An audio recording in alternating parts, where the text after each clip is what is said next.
country. I enjoyed South Africa more than Turkey. But what I made in Turkey, I didn't have it in South Africa. I spent 11 good years in that country. And the things I see there is we are the problem. You understand? They hear my accent, some ask, oh, where are you from? You sound like a Nigerian. And when I say yes, you see, I see the vibe will change, the way they start talking to me changes. I don't feel like I'm about to scam them. I decided to start, telling people I'm Ghanaian rather. It's the fact that 95% of Nigerians in South Africa act without thinking about the consequences of their actions. I want to talk to the people outside of South Africa that think South Africa is as bad as these 1-minute clips on this app say it is. My Nigerian people and other people. Bruh, I don't know the type of people y'all meet or y'all have heard from, but the people we kick it with here in SA, boy, we are having mad fun with them. I enjoyed South Africa more than Turkey. But what I made in Turkey, I didn't have it in South Africa. I spent 11 good years in that country. And the things I see there is we are the problem. You understand? You cannot go to another person's land and tell them how you want to live. If you cannot obey their rules and regulations, you can't be part of them. So easier. Even the people I welcome, it becomes easier for them than me. I welcome so many people that they started driving before me because why? I did not allow them to see what I've seen. It becomes faster for them. But when I now discover that my problem then was traveling without plan, my next travel, I had plan for it. What's your name? My name is Moses Okwezi. Moses Okwezi. Moses, how life, brother? You say you did Turkey. How life for Turkey? Life in Turkey is a beautiful one. To my own best of understanding, who has never traveled before, the experience the person have is different from someone that has traveled before. One of the major problems that people usually have is traveling without knowing why you are traveling. You understand? Yeah. So if you want to travel, first thing you should know, what am I going there for? Who am I going there to meet? These are one of the things that help you to become anything. If you are traveling abroad on your own without having anybody there, no connection, no nothing, my brother, you know go easy. Because I can tell you, when I traveled to South Africa, I traveled there like somebody who had no plan. A novice. You understand? But when I got there, I began to look at life. I wasn't seeing, it was not favorable because everything is all about struggle. But the people that came after us that had people over there, it become easier. Even the people I welcome, it become easier for them than me. I welcome so many people that they started driving before me because why? I did not allow them to see what I've seen. It become faster for them. But when I now discover that my problem then was traveling without plan, my next travel, I had plan for it. So before I went SA, someone was telling me that, wow, mate, you don't really like Nigerians there, you know. Yeah, it's actually right. And as a Nigerian who have been in South Africa for over 10 years, let me give you guys a short story. When I started my furniture business earlier, I was working alone, and I remember when I received calls from customers who want to order, and they hear my accent, some ask, oh, where are you from? You sound like a Nigerian. And when I say yes, you see, I see the vibe will change, the way they start talking to me changes. Some of them just cut off the call. Some don't trust me anymore. Some feel like I'm about to scam them. They just judge you without actually knowing you. So it was actually difficult. So I decided to start, telling people I'm Ghanaian rather. So, but something changed my mindset. There was a time I went to make a delivery, and I met this man, this elderly man. I would say he was in his late 50s, early 60s, and he saw me when I was carrying what I came to deliver. It was a heavy thing, so I was carrying it alone. He was like, wow, you're strong. Are you Nigerian? I was like, yeah, I'm Nigerian. And that was actually the first time I've told someone that I'm Nigerian, because it's been a long time I was claiming Ghanaian. So he was like, wow, I'm really impressed. I actually never met a Nigerian who does furnitures, and I'm really impressed. Keep it up. He was really excited, and he gave me a tip. He gave me a 50 rand tip, and he was like, keep it up. Actually taught most Nigerians are either drug dealers or scammers. They don't want to work. They either want to, scam or sell drugs to our kids. He said that.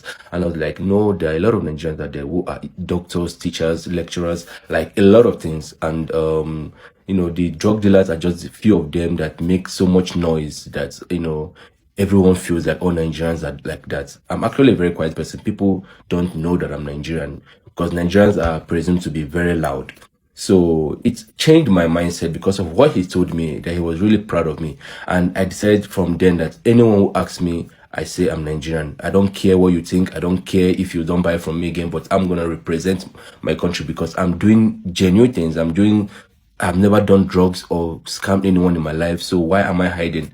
You see, why not promote, the good side of Nigeria, that we also can do genuine things. So from there I was like, fuck it. I'm Nigerian. I'm gonna represent Nigeria all day, all through, So since then, I've never told anyone I'm not Nigerian. No matter what, I'll tell you I'm Nigerian. If you don't want to trust me, then so be it. But I am Nigerian and I'll always be Nigerian. Good morning, guys. So this person said, our people have no respect on South Africa. That is understatement, though. But I'm happy with the fact that you acknowledge the truth as a Nigerian. God bless you. Now, the truth here is the fact that 95% of Nigerians in South Africa act without thinking about the consequences of their actions. And this mindless behavior, this carelessness, has contributed nothing but reputational damage to the entire Nigerians community in South Africa. I have a video with me of a Nigerian that has lived in South Africa for 13 good years. He said 95% of Nigerians in South Africa are on the street hustling. You know what that means, right? He said even if you're a businessman in South Africa as a Nigerian, your business is not entirely legit, that you are doing something else as well. I have the video with me, 9 minutes long. Everything that was said in that video was said in English, so in Igbo language. I can translate it from Igbo language to English, and South Africans will hear everything. But I don't want to do that because of the repercussion, the consequence that will follow. And some of you will come to my comment section and be like, you're a fool. What about other foreign nationals in South Africa committing crime? This is the difference between other foreign nationals in South Africa and Nigerians. Other foreign nationals are not actively participating in every crime zone in South Africa. On the other hand, Nigerians are actively participating in every crime zone in South Africa. What you are seeing here is collapse of discipline, lack of self-awareness. 95% of Nigerians in South Africa have traded dignity for survival. I don't want to be tribalistic, but if I am to call a spade, if I am to be honest, those Nigerians damaging South Africa today, I can tell you categorically that 80% of them are from a certain tribe. I don't want to be stupid here, but when all said and done, we have to do better. We have to learn. I've watched so many Nigerians in Nigeria today. They come online to attack South Africans. They call them names, xenophobic.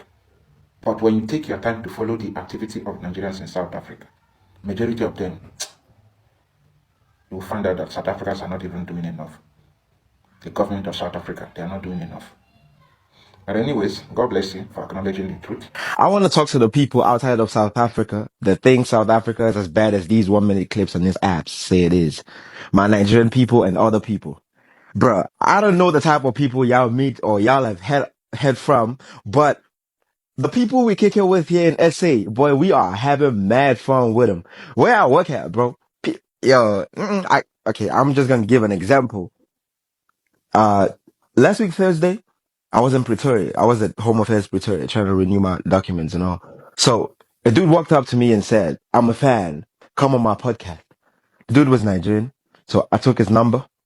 Then he told me his podcast was a ZFG podcast. So then I went back home. I checked it out. Bro, I literally, I watched, I wouldn't say I watched all of them, but I watched most of the videos on their page, bro. And I see the love flowing, they talking and appreciating what, or the scenario, like the events happening. I don't even have words for what I'm looking at, bro. I'm seeing love and appreciation for where they're at, and it's making me realize that, hey, oh boy, you are not alone in this. And I have people in my comments as well who talk about their good experiences here in SA. Some other people talk about their bad experiences as well, but that's just what it is. We all have that. Where we are from, there are bad sides of it. There are good sides of it. Where people literally fight with other people. Tribes go against other tribes. People go against other people, but in majority, we all love each other. Yeah, so my point on this app being, don't throw stones when you live in a glass house. And that applies to everyone. My Nigerians, my South Africans, people in general, me included. Don't throw stones if you live in a glass house. Don't throw stones at my friends. Don't throw stones at my people. Don't throw stones at me. Let's coexist. Take care and find out information, find out facts before you talk nonsense about people. See y'all again when I pop out. I'm gone.